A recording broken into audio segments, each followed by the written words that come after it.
Oh, ito yung mga batang... Wala kayong pasok, Jewel? Wala po. Wala silang pasok pero ito, nag-ano sila. Nag-google. Hindi na, windburn yan. Anong tawag dyan? Dahil mahangin, nagsugat-sugat ang kanyang ano. Magagaling na yan. Ganyan din yung mangyari dito. Oh, yung tatlong batang masisipag. Handain nilang sibuyas na ginugupit to. Oh. Sipag ah! Magkano yung upa sa inyo ni nanay? Uy! Makapagupit na nga lang din. Makapagupit.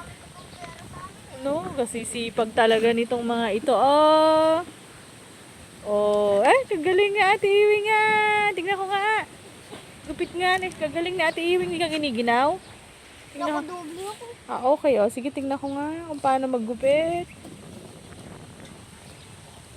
Aba, kagaling talaga ni Ate Jewel ah. Oh. Ano ba yung totoong pangalan ni Buljak? Giselle. Giselle, oh, si Ate Giselle, oh, kagaling. Yan ang masipag. Ito naman si Ate Anta Bells. Batang masisipag. Oh.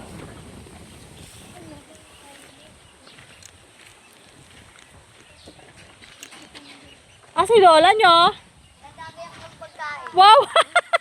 Babaunan kaya? Sabi yun. Kala ko babaunan kayo.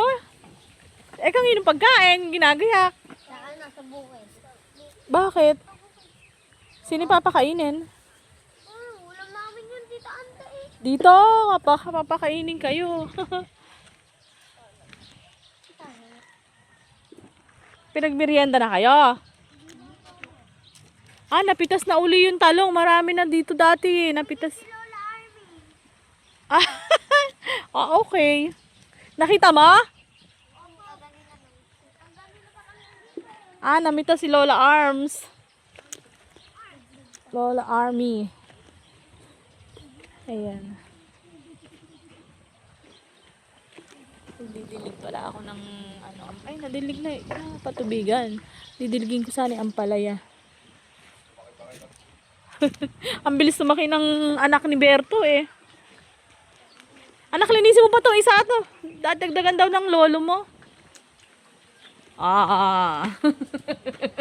Kamukha ni Alin.